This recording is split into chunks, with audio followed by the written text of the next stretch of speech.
Oke, assalamualaikum warahmatullahi wabarakatuh. Good evening. How are you today? I hope you're doing good ya. Okay, how was your day? Is it good or it's something that happened? I hope you're feeling well today, right? Okay, before we start the lesson, jadi sebelum kita mulai pelajaran hari ini, kamu bisa panggil aku Andin atau Miss Andin ya. Nah, mungkin sebelum kita belajar, nanti kita akan mengevaluasi dulu apa yang mungkin di pelajaran sekolah yang mau kamu tanyakan, atau ada PR yang kamu sedang bingung untuk mengerjakan, atau mau ada request pelajaran, mungkin grammar. Nanti kita bisa langsung mulai ya. Oke, before we start the lesson, sebelum kita mulai, seperti biasa, Miss akan minta kamu untuk sebutin 10 vocabulary, baik itu noun, benda, verb, kata kerja, ataupun adjektif, kata-kata sifat yang kemarin Miss udah minta buat kamu buat hafal-hafalin. Kalau misalnya belum dihafal juga nggak apa-apa, at least you know what you have to do. Jadi kunci dari belajar bahasa Inggris itu adalah bagaimana kamu bisa menguasai vocabulary. Nah, karena percuma kalau misalnya kamu tahu grammar, kamu tahu tata bahasa, tapi kamu kalau nggak ada vocabulary atau kosakata yang dihafal itu bakal susah buat belajarinnya. Nah, oke, sesuai dengan request ya, kita akan belajar tentang simple present tense pada pertemuan sore hari ini. Nah, di sini nih Miss sudah buat, ini ada rumus dari simple present tense ya, kamu bisa lihat. Nah, kalau dalam grammar itu ada dibagi menjadi beberapa tenses ya, biasanya yang kita belajar itu adalah 16. 16 itu terdiri dari 16 active voice dan ada juga passive voice. Nah, untuk sekarang kita akan belajar tentang kalimat aktif atau active voice terlebih dahulu. Kita akan mulai dari basic yang paling pertama ya, yaitu ada simple present tense.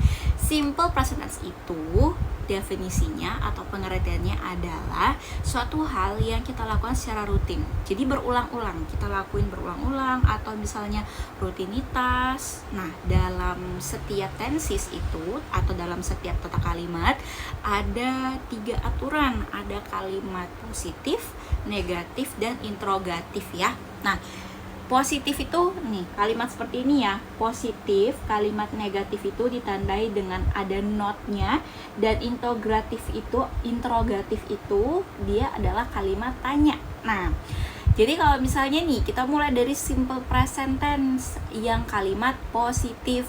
Kalimat positifnya ini rumusnya adalah subject plus verb 1 plus object. Nah, subjek ini apa? Subjek ini adalah orang yang mengerjakan, misalnya kamu menyapu rumah.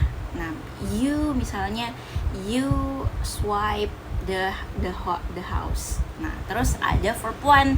Verb 1 itu adalah kata kerja pertama. Nah, jadi dalam bahasa Inggris itu ada verb 1, verb 2, verb 3. Nah, kalau verb 1 itu dipakai untuk kalimat-kalimat yang menyatakan rutinitas, dan dia tuh bentuknya kalau dalam bahasa Inggris itu bentuknya verb 1 ya, nggak ditambah-tambah apa-apa lagi, nggak diubah-ubah lagi. Kalau misalnya clean, nah itu adalah verb 1. Verb 2 nya clean itu biasanya dipakai buat past tense atau yang lalu, seperti misalnya kita lakuin kemarin, nah gitu ya. Tapi abis ini baru kita pelajarin. Kita sekarang fokus ke verb 1 dulu ya. Nah, setelah itu ada objek. Objek itu apa? Objek itu yang dikenai dari kegiatan kita. Nah, misalnya nih, saya menyapu rumah, berarti subjeknya adalah saya, verb 1-nya adalah menyapu, verb dan objeknya adalah rumah. Nah, jadi yang dikenai oleh pekerjaan kita atau rutinitas kita tuh itu yang disebut dengan objek ya. Jadi ingat kalau dia simple present tense pakainya verb 1 aja ya. Oke, lanjut. Sekarang kita ke kalimat negatif. Kalimat negatif itu rumusnya hampir sama kayak yang kalimat positif, cuma bedanya dia ada not-nya ya.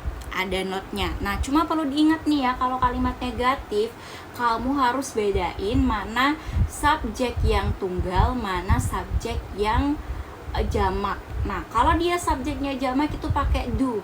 Kalau subjeknya tunggal, dia pakai does ditambahkan dengan not. Subjek yang tunggal itu apa aja? Subjek yang tunggal itu ada she, ada he, dan juga ada it ya. Dia perempuan, dia laki-laki, dan juga itu. Kalau subjeknya jamak itu berlaku untuk I atau saya ya, meskipun saya itu satu orang, tapi dalam bahasa Inggris itu dia hukumnya dikenai dengan hukum kita memakai aturan jamak ya. Jadi I, you juga sama, dia masuknya jamak, jadi pakai do, they, mereka, we, dan juga kami ya. Jadi perlu diingat nih, bedakan mana yang subjek tunggal dan mana yang subjek jamak ya. Dan selanjutnya adalah seperti biasa kita tambahkan verb 1 ya, verb 1 dan juga objek. Jadi kurang lebih sama ya, cuma bedanya kalau dia negatif itu ada tambahan do atau does dan juga not. Do tadi untuk apa? Ya, do untuk yang jamak dan does untuk yang tunggal, lalu ditambahkan dengan not. Oke, kita ke kalimat selanjutnya ya, yaitu kalimat yang interrogatif ya. Nah, interrogatif itu kalimat tanya. Kalau kalimat tanya, do sama does-nya itu maju ke depan. Seperti aturan sebelumnya, do untuk yang jamak, does untuk yang tunggal. Kemudian tambahkan subjek, verb 1 dan objek. Ingat ya, kalau kalimat tanya atau interrogatif, dia yang di depan itu adalah do-nya, baru tanda tanya. Nah, misalnya, do you clean the house? Apakah kamu membersihkan rumah? Atau do you wash the plate? Apakah kamu membersihkan rumah? Kalau misalnya positif, I wash the plate ya, aku mencuci piring. Kalau misalnya dia negatif, berarti I do not wash the plate.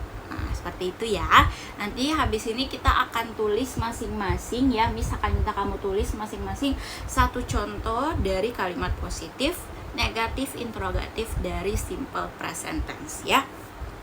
Nah, oke, sampai sini ada yang mau ditanyakan sebelum Miss kasih tugas untuk buat contoh kalimatnya? Oke, nggak ada ya. Oke, kalau misalnya nggak ada, kita lanjut lagi ya ke simple past tense. Nah, simple past tense ini nanti dipakai untuk menjelaskan bahwasanya kegiatan yang kita lakukan itu adalah masa lampau ya.